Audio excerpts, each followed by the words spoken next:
Active Podcast. It is the deadest week in football history. It is the international break. How are you guys doing? Oh, I'm not too bad. Bored from bored fun. out. Yeah, bored out of my mind. It's I been can't a wait for boring Wolves Leeds week. of the weekend though. That'll be a fun game. That should be a great game, especially watching after watching England, who are currently probably the most boring international team to watch. I mean, Let's talk about that actually, because Southgate is. We won both games, didn't we? But Southgate's not the one. He isn't. He isn't. I liked him in the World Cup, but doesn't turn me on. See, like he gets results, which is weird. He grinds out these results, but like it is so uninspiring to watch him waste does he? our golden like age of players. He played 3 right backs. I know we have a lot, but like he was almost doing what Mourinho does, where he's paying right backs and left backs to get the higher ups to sign a left back, but Gareth Southgate can't exactly get left backs in because I could understand some of them. Can't sign them. I can understand. To be fair, I understood having Walker in right centre back, Walker played well, especially with having Trent plays, there. Especially when you've got Trent at right wing back, you have to Walker's have a got that recovery pace. Yeah. But they were getting dominated on that side still. You did see them people coming down there and just doing madness. I reckon you would have been better off with Reece James, but that's probably my personal opinion because of Chelsea. You'd say that in here, wouldn't you? But I mean, Trippier. I mean, I'd like to see Ben Chilwell play there. Obviously, there was the incident with breaking COVID rules. That's your dons, that is. But to be fair, I'm not gonna lie. It wasn't exactly the Chelsea player's fault. It was his girlfriend's fault. Well, I mean, I don't know. Who made that? Was it who started the party? Was it Sancho or was it his girl? Apparently it's Abraham's girlfriend. Apparently, yeah, Abraham's girlfriend threw him a surprise birthday. Oh, this is the problem that none you of these should know facts that. If confirmed, you was by the girl, way. Oh yeah. We're just a podcast. We aren't getting the scoop. But if you're his girl and you must know a fair amount about how football works now, especially if you've seen Greenwood and Foden already get done for this. I don't think they're dating anymore. I think they broke up. Who's Tammy Abraham and his girl? I think they broke up after it. I could be wrong. Let me just get in a DM real quick. I'm just gonna get into it. I mean, that's even worse if he's broken. Well, I mean, that could technically not ruin his career, but it makes a big impact on his career. So I can understand why I'd be upset. But so I think Tammy Abraham out of the 3. So you got Tammy that missed out, you got Sancho that missed out, and you've got Chilwell. Chilwell and Sancho should have known better. Well, should have known not to turn up. Yeah. Tammy Abraham couldn't do anything realistically. He'd have been a surprise party. He wouldn't have known about it. If it is a surprise party, he wouldn't have known about it. He got there. You can't just turn around to them and go, nah, guys, sorry, but like, I've got England to think about. I mean, I suppose you could, but at the same time, it'd be really, really rude. Yeah, kind of. So I do feel sorry for Tammy there. They got a big ass cake and everything, and you're just like, nah, I'm sorry. Can we have it? Like, get out of my house. Put it in the fridge. But so that was Chilwell not playing. But from a Chelsea perspective, it means that he's got more training under his belt and not playing games, so he's still fit. He'll play against Denmark. I think it's just more disrespectful. Yeah. The fact, who did they play in left back then? They played Trippier. The fact they played Trippier in left back over people who actually play in left back, like Saka. To be fair to me, he did a job there. He did a very good job there. He did fine. He did pretty much as much as you can expect of a. As much as you can expect, really, of a right back playing in left back. So, I don't think you can criticise Trippier really, but no, I can't. I more criticise Southgate, to be honest. Yeah. Oh yeah. I fully agree. It's just so boring to watch him play. There's no excitement. When I watched Portugal, France, that game was so sick, and it's like the amount of like scenes, and then you've just got Southgate who plays 5 at the back. And it's like, okay, all right, like this is okay. We had some all right chances, but I mean, even Wales were doing a bit of a madness against us. But so who was the back 5 in the Wales game? It was Cody, Maguire, and was it Maguire? I don't think it was played. Maguire. No, I think it was there. I swear it was there. Cody, Joe Gomez. Yes. Joe Gomez was. And then I can't remember who the left centre back was. Who else would have played? It was Let's have a look. Cody Gomez and Keane. Michael Keane. Michael Keane. I kind of forgot he played. He played last year as well. And yeah. He's been pretty quiet, hasn't he? I mean, the problem is with 5 at the back is you miss out in midfield massively. Yeah. That's the whole point in playing wing backs, isn't it? We haven't got wing backs. I mean, our midfield is probably better than our wing backs at the minute. The problem is we play 2 holding midfielders as well. Yeah. In the Wales game, we played Calvin Phillips and Declan Rice. What? No, he didn't. Well, Phillips and Winks. Yeah. God, I hate Was Winks. It? Oh, okay. Get him out. I never want to see him in English. He's such a vanilla player. Like, he doesn't really bring anything. He's just not terrible at anything. He just passes the ball. Yeah. But anyway, look, just there. I think the main problem with 5 at the back is with 5 at the back you can go 2 ways. You can have 2 in midfield and then like play with wingers and a striker up top, or you can have 3 in midfield and have 2 strikers up top. And we're never going to play without wingers because some of our best players are wingers. You can't just drop Sterling and Sancho. Yes, but I agree. So that leaves us with only being able to play 2 in midfield, and we don't have any midfielders who are well-rounded enough to play that role. Like, if you're going to play 2 midfield, you need to have midfielders with a very all-round skill set. You can't just play 2 DMs. I hate the way that this has ended up, but I wouldn't be opposed to playing 3 in midfield with Grealish as your cam and having Henderson and Declan Rice in like a CDM position. Because Declan Rice, to be fair to him, he gets round and he'll win those and he'll put 110% in every game that he plays in. Henderson can that's a sign for you. No, but from the games that he played, I mean the Belgium game, he was phenomenal, I think. He was good in the Belgium game. And he had that one big chance where he set up Rashford, didn't he? He just sprinted down the line. Turned into, like, Sterling. Linked up with Rashford. So you've got, within that, you've got Grealish that can come short, win your free kicks, turn on the half turn and set up goals. You can also score goals. So there's your number 10. Is that number 10 role? It is, isn't it? You've got Henderson that can play passes and is a bit more composed in that midfield. And then you've got Declan Rice that will essentially be your big N'Golo Kante. Your this guy up so much, mate. He's a B-Tech N'Golo Kante. You can't deny it. It's the same style of play. It is. Days. It is the same style of play, though, isn't it? N'Golo Kante. But it is the same style of play. So because in my eyes, I put Kante up there with like Desai.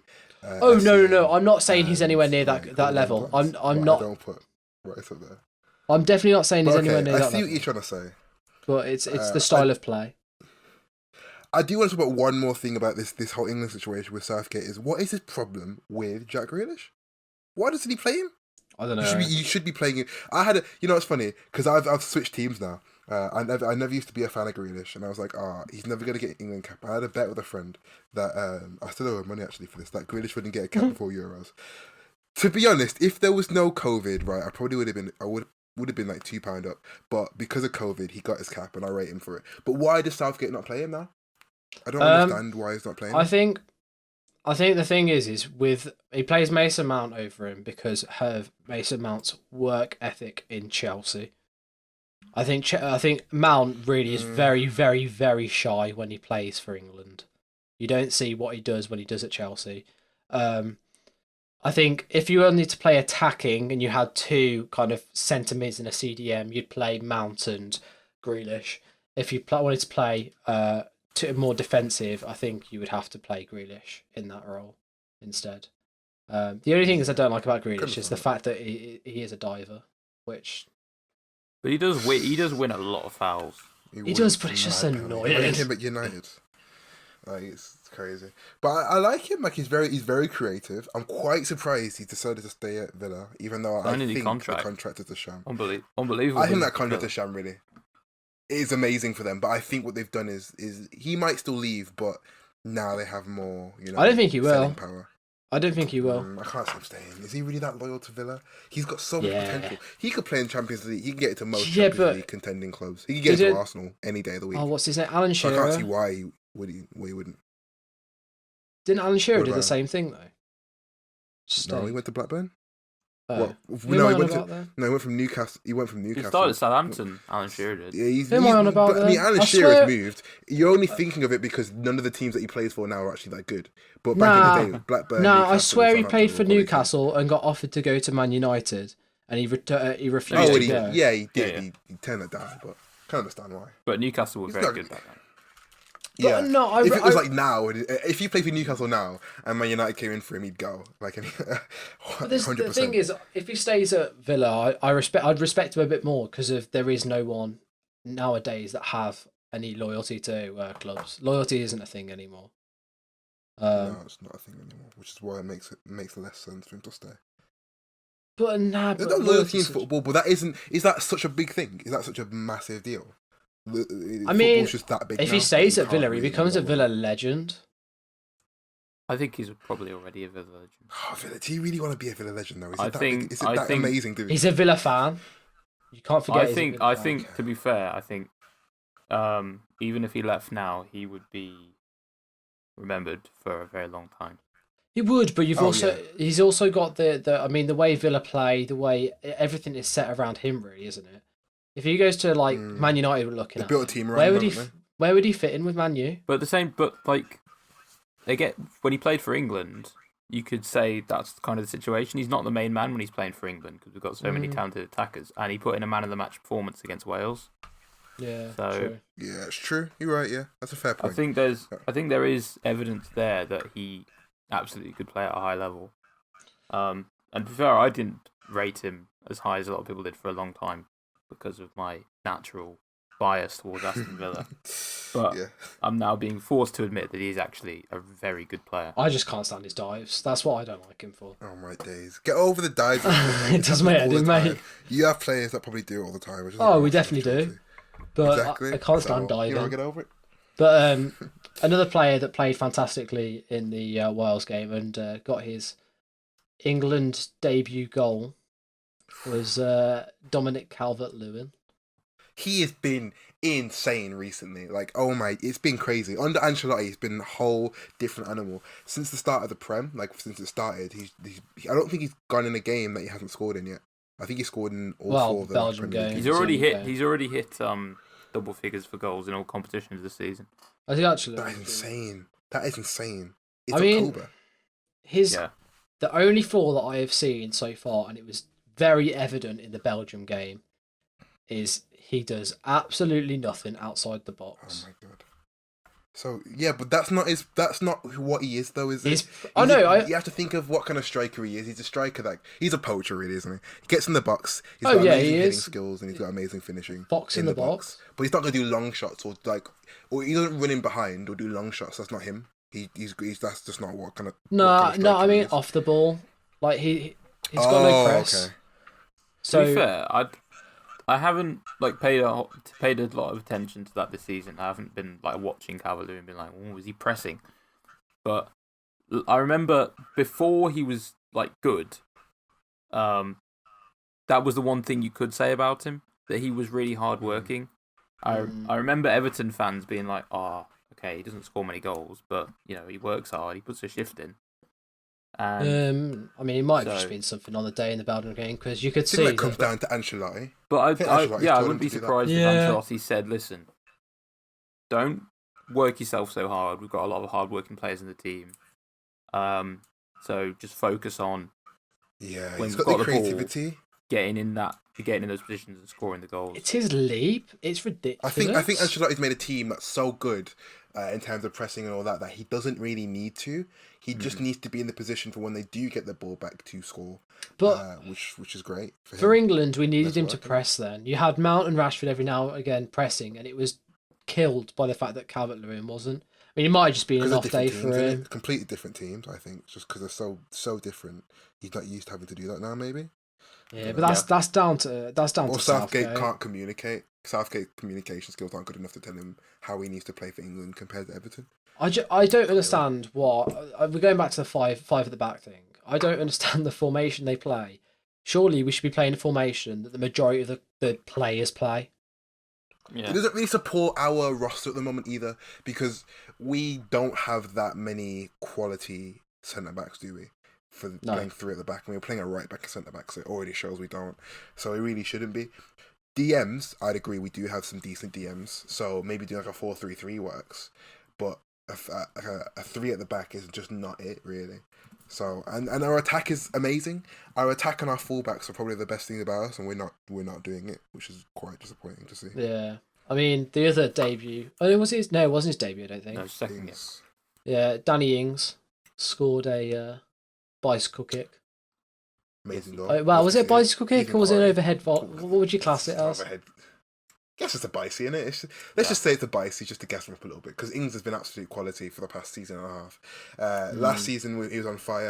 I just dropped something. Last season he was on fire. This season it seems to have a good start, and I think it's nice for Southampton to have someone that's actually scoring for them, because they've had issues with goals in the past.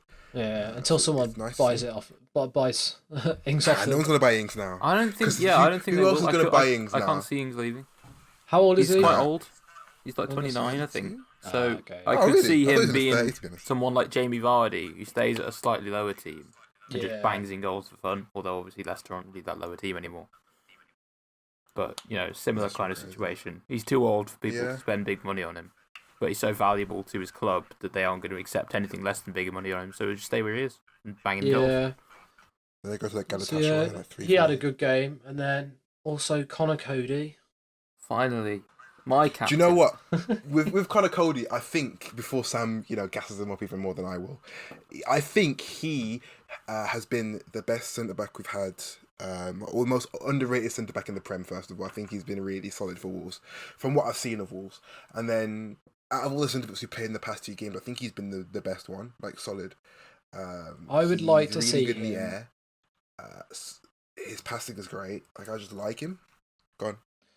I'd like to see him playing a back four, because if he can hack a back four, I would be very, very. Well, that's very a different happy. ball game, isn't it? He's not that kind of defender. I know, he's, but he's same with David Luiz. So we have this conversation with David Luiz all the time. David Luiz is not a back four defender.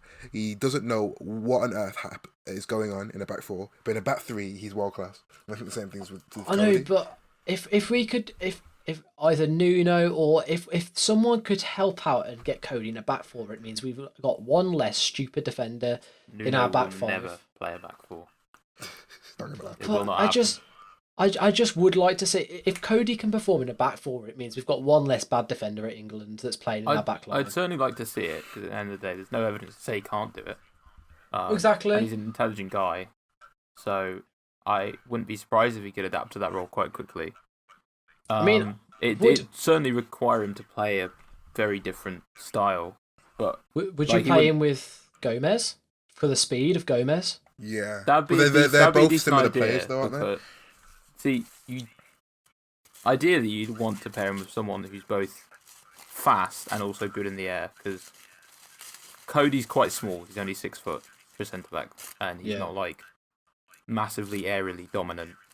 So you'd want to put him with someone who can win those headers, but at the same time, he's also not very mobile. So you need a bit of mobility at the back to cover for that.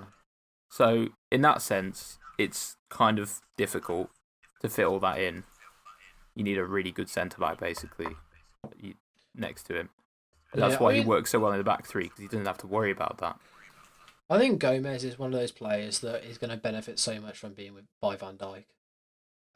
Learns a lot, doesn't he? You learn from someone like that, someone that's older and more dominant, and is one of the best centre backs in the world. Yeah. To just sit there and just learn how to play is great, and you can see his development, because he's come back from an injury, hasn't he, recently? And so, I am hoping that Gomez becomes our best centre back, just purely from learning from Van Dijk, and because it is rapid. I think that's the best thing. One of the best things about him. Quick. Well, he was a right back, wasn't he? Yeah. He converted to centre back. So if he can get some small bits of his game, like his positioning, because his positioning sometimes is atrocious, as we saw in the 7-2 game. But small bits like that aren't difficult to pick up on. When you've got the basis of, I mean, it's like Tamori. Tamori's a dreadful defender, one-on-one defender. He's appalling. But he's very quick, and he can get back and rectify his mistakes, which is what Joe Gomez can pretty much do as well. So it's such a benefit having someone that fast in defence. You see it. It's been really relevant recently with the man Alphonso Davies. What an absolute player he is! Yeah. And one of his greatest attributes is he's one of the fastest players in Europe. So anytime, because he pushes forward so much, but it doesn't matter because he can get back. Yeah. You can't outpace him, particularly when you got the ball at your feet. And it's so beneficial to have a centre back like that, who, like Joe Gomez or like you said, Tomori, who can keep up with fast strikers running in behind. Yeah, I wonder whether a team of Cody, Gomez, Chilwell, Calvert-Lewin up top, and Trent, kind of those type of mix. You've got Chilwell, who can cross a ball in, Trent can cross a ball in, and Calvert-Lewin can jump for days. Just keeps jumping, just keeps rising for days and days into orbit. Be on the moon tomorrow. So, but going on to the England v Belgium game, those officials were dreadful. I hate poor refereeing. It's so annoying. Another reason why we need interviews for referees after the game is because they need to be held accountable. This is disgusting. Yeah, but the problem is there's one referee that you can. It's what was his name? Who was it? It was a German referee. No idea. You'd think he'd be a decent ref if they're foreign. Like I know English referees are bad, but in German. At this point, I watch so much Bundesliga now. Like it's actually quite bad. Like I watch more like neutral Bundesliga games than I do Premier League now. I mainly just watch Arsenal and like Big Six. But like the referee usually isn't that bad, so it's quite surprising to see a German Don be that bad. It was just, the first goal that was disallowed was that flag was so late. Even if the offside was the guy, that was late. They celebrated so much. To be fair, in terms of lateness, I think there's an excuse for that at least because by now, Europe. This is the third season I think that European leagues have been using VAR, so it must be strange for referees to suddenly not have that. Suppose. So, and they're told to put up their flags late, so that they don't stop the play early. I think the other one. You play to the whistle, don't you? You don't play to the flag. You play for the whistle anyway. So. Well, going on to my next. Distracting. Yeah, going on to my next point, including the whistle, was the referee. I'm pretty sure at one point put the whistle to his mouth, went to blow for it, and then took it away and carried on, and then made them carry on playing. So the England players just stopped for a second, and it was like, what the hell's going on? It's a bit of a mess. Yeah, it's a pretty messy game. It was just tragic. It really was. And it wasn't very entertaining, but whatever. In terms of England's performance overall, although it wasn't hugely exciting, and our 2 goals were a lucky deflection and a penalty. And a penalty. A soft penalty as well. I'm not saying it wasn't a penalty, but it's it could go either way. But I still think it was a good performance overall, considering Belgium are the number 1 ranked team in the world. Are they? Yeah, they are. They won ahead of France. They won the Nations League, didn't they? They got number 1 for winning the Nations League. Yeah, that's how it works. No, they won. Portugal won the Nations League. Oh, I'll take that back then. How did they get it then? How they got number 1? I swear that's how it works. I could have sworn that's what the Nation League's for now. It's for ranking. Well, ranking is just based on all international fixtures. So you win more games. Who beat France? I thought that's why they brought Nations League in, to stop people like the clubs, nations playing friendlies against really low or not very good teams, and they won many. But that wasn't to fix the rankings necessarily. That was partly just to reduce the amount of meaningless friendlies that no one's interested in, and make them actually have meaning, and make people interested in watching them, and players interested in playing them. And also because for the smaller teams, like Andorras and Luxembourgs and whatever, what's the point for them? They're just going to lose 9-0 to Belgium every time. There's no reason for them to be playing those games. There's no benefit in that for them. So, in the Nations League, they play against teams at their level. They can actually have games that have meaning, and they can compete against teams at their level.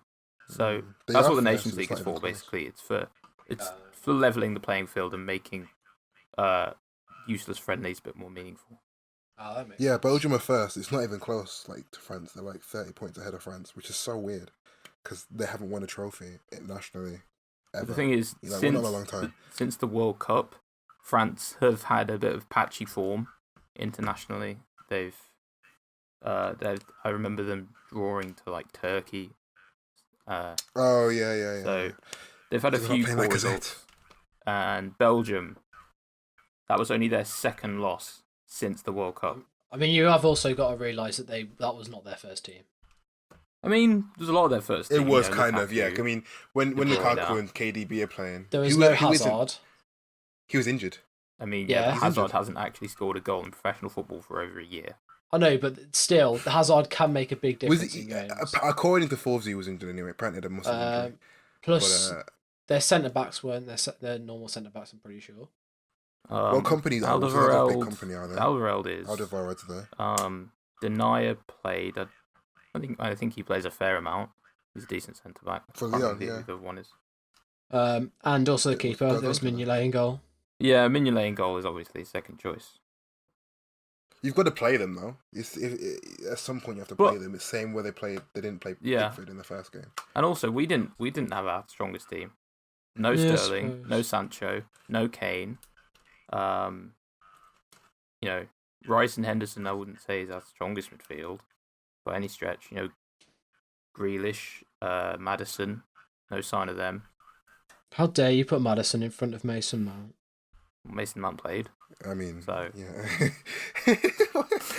You're right. Nah, the fact that you said Grealish and Maddison, I just yeah, but leave he's not Maddison out. out. Mount wasn't playing when he was playing. Played. Well, I suppose the whole. Okay. All right. I feel like you're going to get upset now, Ian. Nah, Mason Mount's number one, mate. Best in the world. All right. Yeah. Okay. That's enough cat. But I mean, to be fair, Southgate came out in the second half, and it really sorted out things. Lukaku was pretty much nullified stopped. him really well in the second half. And as much as we're slating Southgate, Eric Dyer did madness. To be fair, he normally puts in some decent tackles. I mean, the one on Ramos was class. Yeah, you can't ever forget the Ramos tackle. You literally bring up one tackle. The fact you have to bring up a single tackle, it is the best tackle ever in history. All right. My favourite tackle is Valverde's tackle, but all right. Bring that one up as well. But no, Southgate, as much as we've slated him loads, he brought the team in at half time, and they played so much better in the second half. I think certain players are out of position. One of them being Mason Mount. I don't think Rashford plays well when he gets shoved over to one side as well. Trent basically played on right wing as well. He's really far forward. Yeah.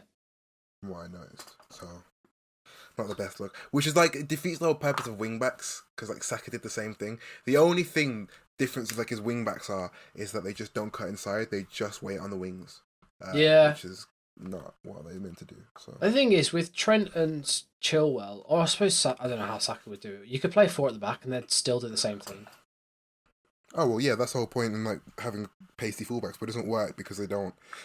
Trent doesn't come back to defend, so him playing in a back three is okay for him. I don't really know too much about Chilwell's defensive work, to be honest. I think like, Trent. I know we've got a lot of right backs, but we have got three right backs that do three separate jobs very well. You've got Trent that can attack very well. You've got Wan-Bissaka that hasn't made a date. He hasn't made an England debut. He's definitely played. No, he hasn't. He hasn't had an England cap. He's actually. There's rumours that. There's rumours that I think it's Angola that are offering him a call up soon, and he's put it on his Instagram bio. Huh. He's been called up to England, but he's never actually played. But yeah, Wan-Bissaka is very good defensively, and I think if you want a mix of two, you've either got Trippier or Reece James. I think Trippier is more similar to Alexander-Arnold, and then Reece James is definitely more of an all-rounder. Can do a bit of everything. I do think if you want, it is just tactics. I think we've got a lot of right backs that can play in very different tactical games. But yeah, he's from Congo. He's apparently Congo are going to call him up. That's It'd be quite funny. Okay. He'd be the only. I don't know many Congolese players. Masuaku's from Congo, isn't he? From West Ham. I'm not gonna lie, it would make me laugh because it would shut all the Man United fans up. What, from being English? Yeah. Well, they can't say they've got the best English right back in the league anymore. Well, you still technically could. It's like saying Aubameyang is the best French striker. I mean, he's French, but he doesn't play for France. Can you still say that? Are you allowed to say that? No, because he's not He's not a French international player. Oh, okay. All right then. Fine. But oh well. You have your little moment. You like trolling on other fans, don't you? So yeah, I do. I'll let you have that one. Right, are we going to move away from international now? Because we're talking about yeah. We've exhausted every discussion that we possibly can. We've squeezed the life out of the international. Completely milked this conversation. No one wants to talk about international football anymore. It's really dead, isn't it? It is really dead. I'd like to now take the time to add my little surprise. Cheeky. I've been wanting to do this for so long, but I was trying to figure out how to add background music and I couldn't do it. So I'm just going to do it like this. Maybe we'll do it in post. So, welcome to the Active Podcast Test Your Premier League Knowledge True or False quiz. Brought to you by Jacob. Come on. Well, Sam's going to win this then.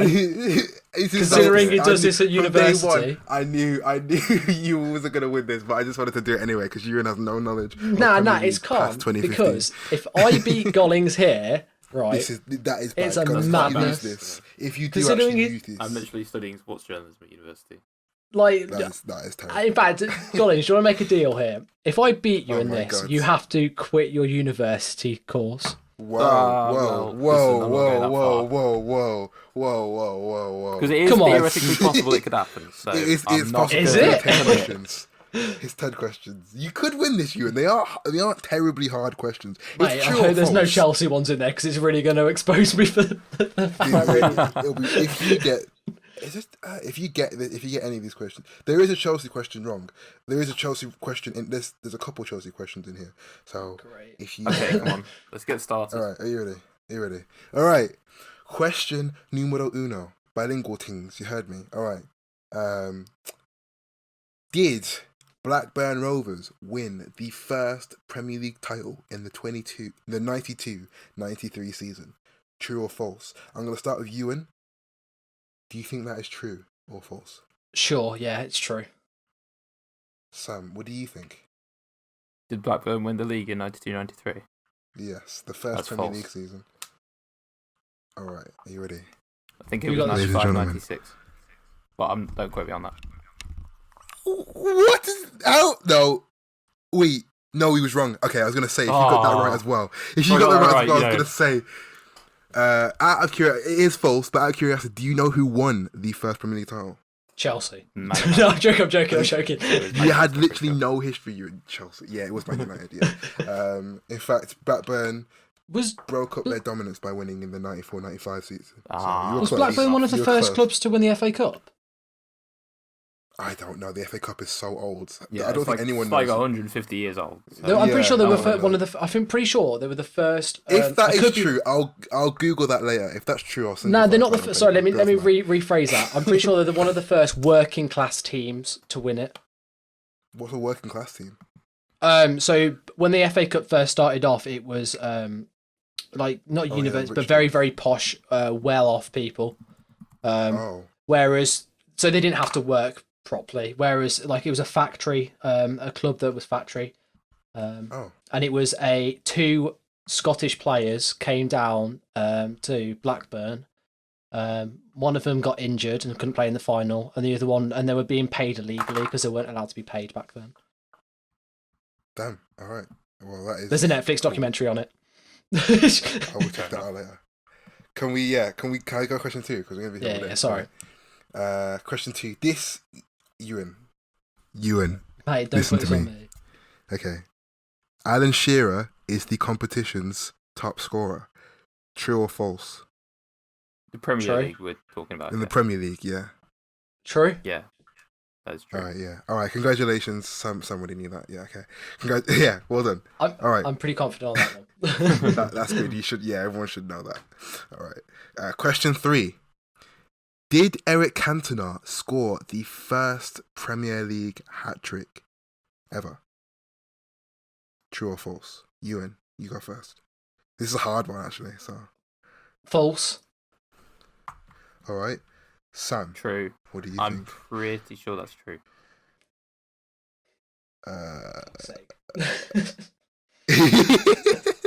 I'm really sorry, Ewan. It is true. Sam, for bonus points, can you name what team he played for and who he did it over? I'll give you a point for each one. Hold on, why are we giving him extra points? When he scored the points? hat trick. Listen, Ewan, you're not gonna win, but I'm just. What team he played for when he scored the hat trick? Yeah, and what team was it against? Oh, I don't know if He's only played. How many? Did he sign for Man United in the first season? I'm gonna say Leeds. Okay, and you are correct with Leeds. Who was it over? Oh, I've got no clue. Newcastle. Guess. No! No, I'm joking. I knew you were joking. Bolton Wanderers. Yeah, no. Yeah, he did. He was playing for Leeds, 5-0 win over Tottenham in the 92. I was thinking about saying Spurs. That's actually mad. You poor thing. All right, question 4. Xabi Alonso scored the longest goal in Premier League history. September 2006 against Newcastle. And he lobbed him from like his own half. True or false? Purely because you went into so much detail, I'm gonna say that's true. So? False. I'm pretty sure it's Begovic. It is false. Sam, you are almost correct because it was a goalkeeper, but it wasn't Begovic. It is Tim Howard's goal, yeah, from Everton. I knew it was one of the two. Yeah. Do you know that's mad? The amount of knowledge I have, I didn't even know Xabi Alonso played in the Premier League. What? He played for... Oh my days. Mate, There's something no you just shouldn't say. Football.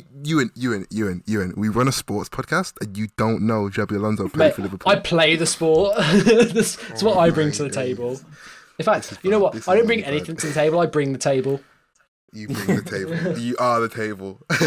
Yeah. He did score the longest outfield goal from outfield player, but in terms of like goalkeepers, it's Tim Howard. And it's only by an extra 2 or 3 yards he beat Begovic by. But yeah. Okay. Question number 5. Are we ready? Okay. Question 5. Steven Gerrard made more appearances than Frank Lampard. I'll start with Sam for this one. Wait. Can I ask a question? Is that with the team they finished at, or Premier League appearances? Okay, that's overall. So obviously Frank Lampard was in the MLS. I was gonna say because because they were both in the MLS for a bit, but Frank Lampard came back, didn't he?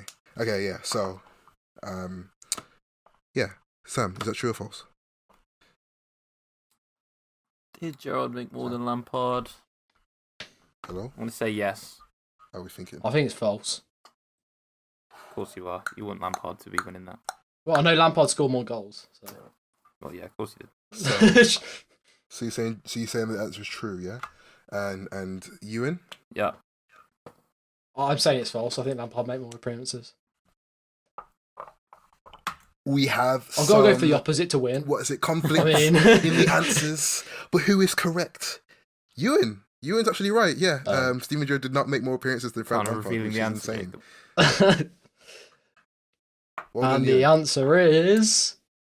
I think you disconnected. Shall I just look it up? I was gonna say let's find out then. Steve. Well, you look at Frank's. I'll look at Frank. I'll look at Frank. Sorry, you look at Gerrard's. All right. Wait. Oh, did I disconnect? Oh, is he back? I'm back. Yeah, I'm back. Sorry. Can you hear me? Are we good? Yeah. You ready for the answer? Okay. Yeah. We had conflict in the answers, but who was correct? It was actually Ewan. Ewan got it right. Congratulations, Ewan, getting the points. Captain, leader, legend. How am I gonna get? Yeah. Frank Lampard did actually get. Steven Gerrard did not have more appearances than Frank Lampard, which is crazy to think because they both played for so long. My thinking was that I thought they started around a similar time, and I know Lampard's spent a couple of years in the MLS, then came back to Man City, whereas Gerrard spent all that time still playing for Liverpool. So that's what I was thinking. He's just a better player in general, so that's why he played more. Ooh, a debate for another time. Fun fact about Frank Lampard. Did you know Man City legend Frank Lampard also played for Chelsea? Who would have thought? I had no idea that was the case. And he scored against us, but we won't talk about that. Yeah, he did, which is hilarious. All right, are we ready for question 6? Yes. How many questions are there? Can I just There's only 10. query? There's 10 questions. 10 questions. 6 out of 10. All right. Yeah. Let's get through the last ones a bit quicker. Yeah. Thierry Henry, Arsenal legend, we all know. The rest is history. But how bad is he? Very. Shut up. Because he's knocked you off multiple times. All right. Thierry Henry joined Arsenal from Monaco in 1999.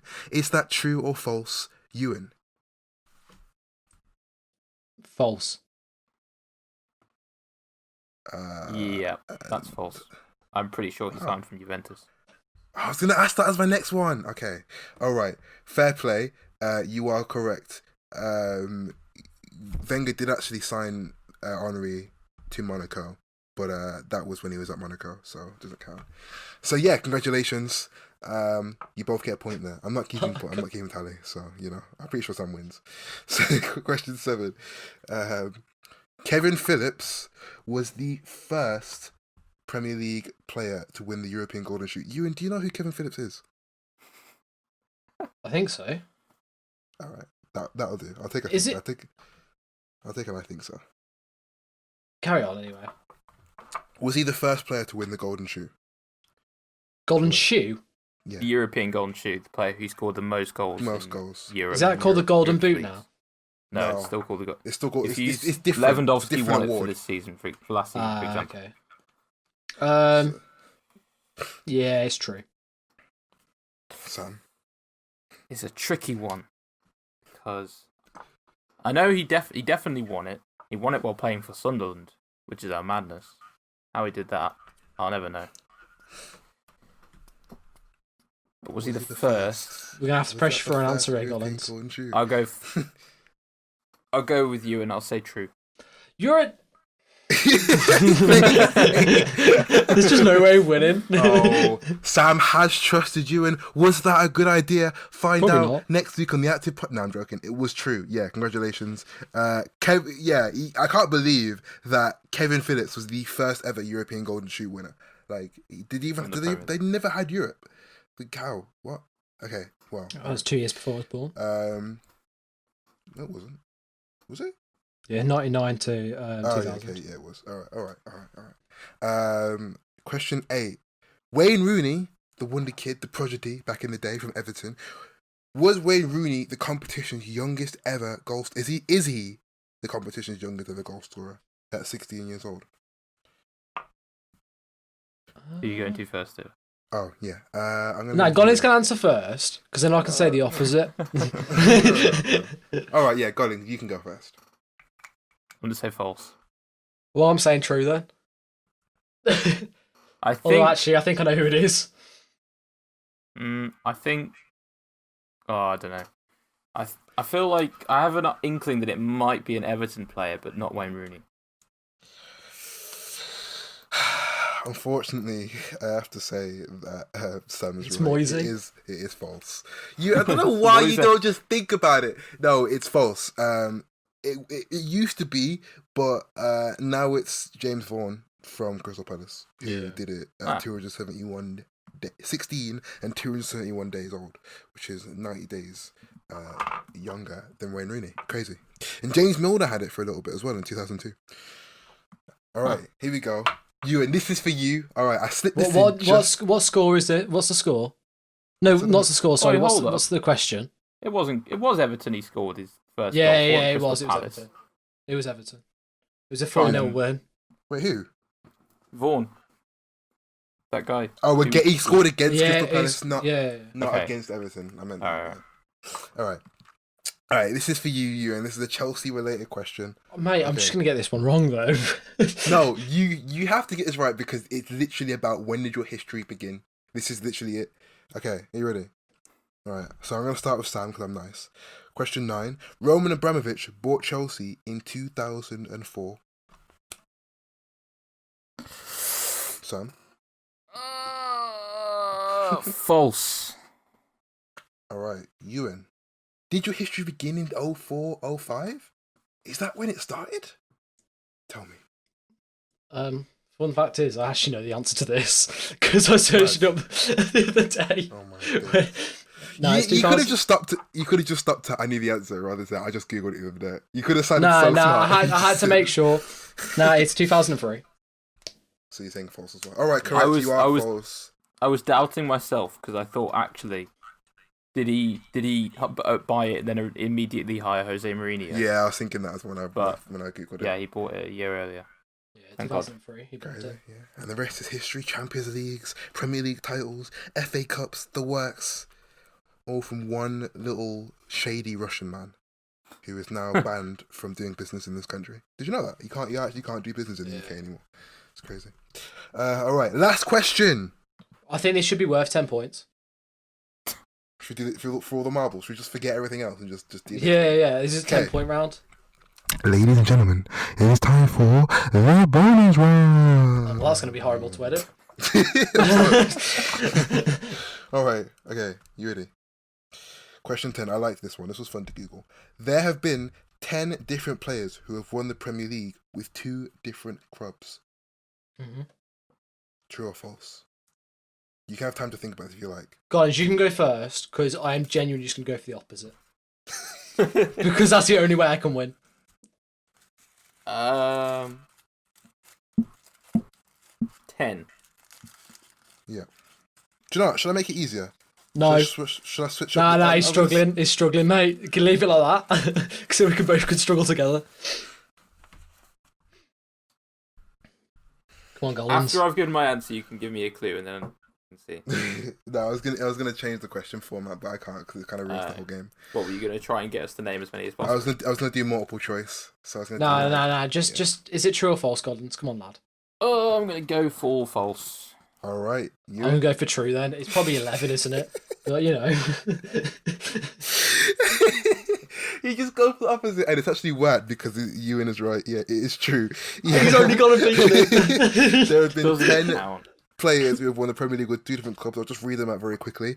Henning Berg did it with Blackburn and United. Nicolas Anelka did it with Arsenal and Chelsea. Cashley Cole did it with Arsenal and Chelsea. Gael Clichy did it with Arsenal and Manchester City. Carlos Tevez did it with Manchester United and Manchester City, which is hilarious.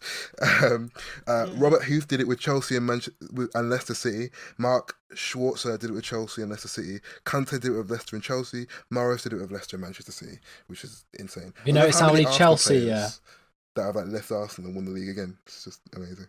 You notice how there's no Wolves players there, but his name. Jeff Neck. Just unnecessary. Wow, amazing! Like so funny. I mean, eventually the Wolves are going to win the league, so you know. Yeah, I mean, I'm just happy that I've just taken the dub over Gollings there. You have taken the dub over Gollings. How do you feel? You have to drop out of university now. I didn't agree with that. And based on the amount of questions answered, I won. Nah, point system, mate. The point system. I think point system is rigged. That's the YouTuber's life, mate. Unfortunately. God, we're becoming YouTubers. Third time's a charm. Thank you very much for playing my game. I hope you really enjoyed that, my little true and false, because it's been a dead week because there's been no Premier League, so I added that to the end. Let's talk about F1. Yes, F Formula One, which let's start off with the practice that didn't happen. Yeah, not much to talk about there, to be perfectly honest. No, there is something I want. The fact that unfortunately 2 F2 drivers were unable to drive. Okay. Which will. I was looking forward to that as well. I mean, one of them, Callum Ilott, just because he looks like a decent British driver. Always interested to see how British lads do, even if he's not that young. I think he's 25. But obviously, the one everybody wanted to see was Mick Schumacher, and nobody got to see Mick Schumacher race. So. Yeah, it's unfortunate, but it looks like he is probably going to get a seat next year. Probably. Alfa Romeo, most likely. Yeah. But who would they boot out? I mean, I think Giovinazzi is also a Ferrari-owned driver, isn't he? So they could probably just kick him out if they wanted to. Yeah. Get out. I mean, he could be a reserve. Yeah. He could also theoretically... Schumacher could also theoretically go to Haas. I think it's quite likely Haas are going to get rid of both of their drivers next season. Yeah. Well, that's what... What's his name? The team principal. I can't remember his name. Has hinted that he's looking at other options. Gunter Steiner. Yeah, that's all. Gunter Steiner. What German name that is. Amazing name. Quality. So yeah, there's potential for Mick Schumacher and Callum Eilert. Yeah. To be racing next year. So be interesting to see. Be nice. But before the F1 started, Lewis Hamilton has been saying that the FIA are now gunning for him, and he doesn't think that they're on his side anymore. Well, I mean, it starts with that whole 10-second stop and go penalty, doesn't it? That's where the first sort of like rumours that he had that idea came from. I can understand why. I mean, like a whole penalty for like going for the pits. Maybe he didn't see the whole sign, but you don't confront FIA like that though. That's very poor. You can't go to them, can you? Well, it's especially the way I'm pretty sure he did it on. Did he do it on social media? Probably. Well, no, Lewis, he probably did, but that's not. I don't know for 100% if that is right. I'm pretty sure a commentator, it might be Martin Brundle, or mentioned that he could theoretically, the way he's spoken about it, could get a race penalty for it. Really? Yeah. No way. I don't think he will, but the way he was going about it wasn't good at all. It's more likely, I think, if he is punished for what he's saying, it's more likely to be a fine, probably. Just because it's not actually to do with racing necessarily. Like, what it's something he said outside of the sport rather than something he's done while in the car. Yeah. So, but anyway, it's not good for Lewis to say stuff like that, especially pretty much being the face of Formula One at the minute. So I understand where he's coming from, but at the same time, you got to be careful what you say to the FIA. Yeah. But other than that, he managed to equal Schumacher's record with 91 race wins. 91 race victories. Pretty incredible when you think about it. And he'll probably hit 100 race victories. It is mental. Unreal when you think about it. But considering Schumacher himself, if he couldn't do it in such a dominant, spell, it's incredible, that achievement. Oh yeah, well, I never thought Lewis Hamilton would become 91 race wins. That's just ridiculous. Mick Schumacher handed him Michael Schumacher's. You'll get there. Go on. Yeah, I'm really struggling today with words. Flipping heck. He handed Schumacher's helmet, Mercedes helmet that he had, which was nice. Yeah, it would have been. I mean, I don't know what state Schumacher's in, but it would have been nice if Schumacher was able to present it to Lewis himself. But that definitely wasn't going to happen. I don't think he can talk, let alone leave the house. Wherever he is. I think he's in Spain at the moment. Yeah, which is upsetting, but it's a real shame. But Mick Schumacher managed to do it. Although they completely didn't get the microphone set up at all because you couldn't hear a word Mick was saying. It was quite funny. I was thinking if Mick Schumacher watches that and goes, "Hold on, I thought of a proper nice speech for it to come on TV." No one hears. They've got nothing. I worked for weeks on this. But I did think that it's got to be a coincidence that Mick Schumacher is there on testing. Or not testing, going to do the practice there, surely. What do you mean? As in, like, the fact that he was there. What's wrong with him being there? What, at the same time as Hamilton breaking the record? Yeah. Well, they probably just did it there to, like... Well, because Hamilton could have done it last race, and Schumacher wasn't there. Exactly, so... It was pretty good. It's the FIA. They're rigging it, so they waited until Mick. Are you ready to come? Nah, I can't come this week. Oh, no problem. We'll just rig the race. We'll make sure Hamilton can't win. Doesn't win. Yeah, it's taking him time. Conspiracy theories. This has become a conspiracy theory. Conspiracy. But Lewis Hamilton absolutely dominated that race again. It was nice to see him actually do something though, instead of just racing by himself.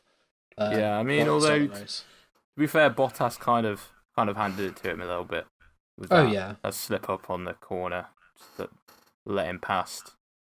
But yeah, I think to be fair, Hamilton did well to keep Verstappen at such arm's length, because Verstappen was really flying along at points in that race.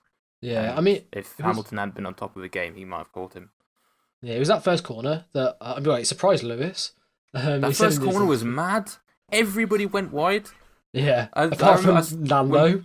When Bottas and Hamilton went wide, I thought, mad. Everybody's going to overtake him. It's going to be a madness. But then everybody else went wide. It was like, okay. Lando Norris made a couple of moves, because he did the corner perfectly. He was the only one. I think Sainz might have followed him through, but the McLarens just kind of did it perfectly, really. Yeah, he had a great start to the race, but it didn't end well, unfortunately, for Lando. No. Forced to retire because of consistent engine issues. He really battled through it for quite a while and did a pretty good job of holding off Perez. It set on fire in the end. Yeah, well, yeah. He did quite a good job of holding off Perez for quite a while with those engine issues, but in the end he had to pull in, retire, and yeah, it looked like his engine was burning up inside. Yeah, so that was unfortunate for him. But the first corner where Lewis Hamilton said in his interview, I didn't expect Bottas to come up there, and good on him. So yeah, that was good. It was good to see Bottas, really giving it, and going for it, because he is a very, very quick racer at his best, and he can take it to Hamilton when he's at the absolute top of his game, like we saw in qualifying. He outqualified Hamilton. Yeah. So he's got that in his locker potentially. I'm certainly Hamilton's a much better racer than him, but you can't discount Bottas's speed and his ability. But he unfortunately made that mistake that let Hamilton get past him, and then, similar to Norris, an unfortunate engine issue ended his race. Yeah. But Ricciardo managed to get onto the podium. What? You know how someone call him Ricciardo. I'm not familiar with the community, so it's a bit difficult for me to know the nickname. Danny Rick. Or Danny Rick, there you go. Wonderful. Yeah. Or K-Mag. Oh god.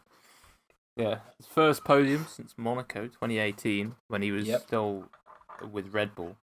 Seems crazy actually that season his last podium was as early on as Monaco. He didn't get another podium for the rest of the whole season.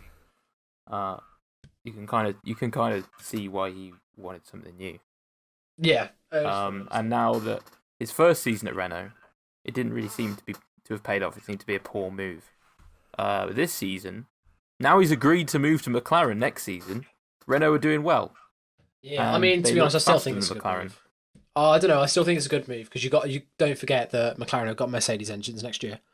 That's very true. We've known about that for quite a while now. So. Yeah, I'm sure Ricciardo, that was a big pulling point for him to go to McLaren.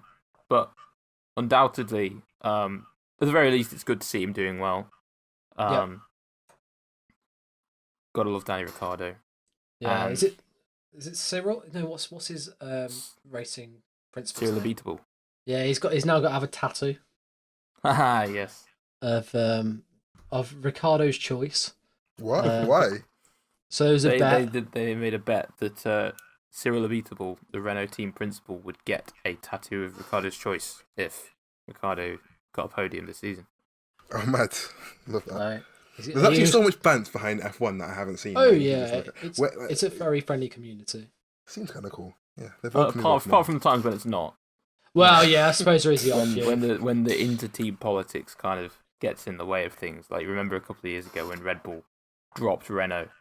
The tension then between Christian Horner and Abitable was, you could cut it with a knife. Yeah, I mean, now, at the minute, all the drivers seem pretty sound with each other. Everybody seems there's no like major beef on the paddock, which you're glad to see everyone getting along, but also you kind of want that rivalry, and I suppose it's more difficult to have that when there's one person who's so dominant. Yeah. Like the last time we saw a real true rivalry at the top of Formula One was Hamilton and Rosberg. Yeah. And obviously there's been a few since. In terms of teammate rivalries, you had Verstappen and Ricciardo. Yeah. I mean, which was fun Vettel Hamilton was a bit of a Vettel Hamilton, for a couple of years before Vettel lost his head completely. Yeah, but I think the biggest rivalry at the minute is Gasly and Albon. Yeah, and that's not exactly a rivalry. It's not a huge rivalry. There's nothing been said. There's no like Gasly and Albon have been perfectly friendly towards each other as far as I can tell. It's just that it's kind of that proving the point of who should be in that seat. And they seem to keep coming across each other in races, and it kind of keeps hammering home the point that maybe Gasly was let go too early, or maybe that second Red Bull car is just not set up for the drivers to succeed in the same way as Max Verstappen. Yeah, I think Max is such a good driver that he can get the best out of any car, to be honest. Yeah. I think he is just a fantastic driver in that respect. But talking about fantastic drivers, driver of the day. Jacob, were you able to create? I was not able to watch the race, but because Hamilton won, can I just say he's the driver of the day? Sure. Fair point. British in that. Perfectly valid choice. Big up. For me, it was between two drivers. Although Hamilton won the race, he wasn't quite up there for me. It was between Ricciardo and Nico Hülkenberg. Okay. Definitely deserves a mention for the way he, Saturday morning, he woke up and he didn't think he was going to be racing in the Grand Prix this weekend. Yeah. He didn't even get a single practice session in. He was literally thrown into the car in qualifying. That was his first time racing that car at that circuit, and you can't really blame him at all for finishing last in the qualifying. At the end of the day, with no practice and very little sharpness or anything. What are you going to do? The fact that he was only 4/10, I think, off Q2 was quite impressive, really.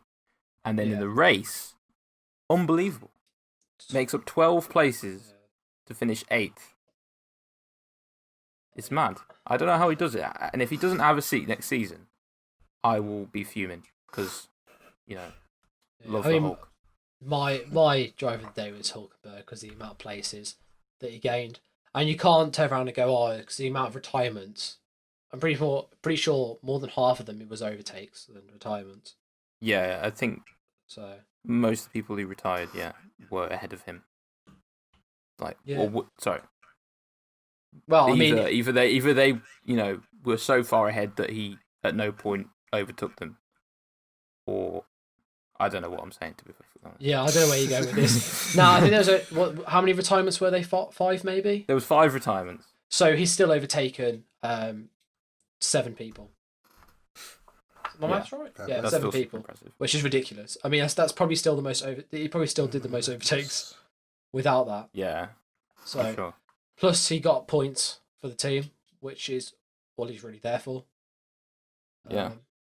So yeah, he is my driver of the day, Hulkenberg. Yeah.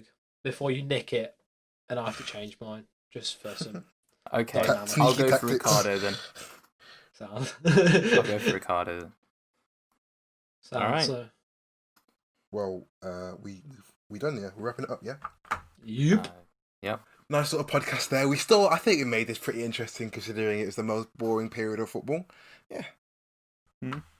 Managed to squeeze every inch of content that we possibly could. Yeah, we really did.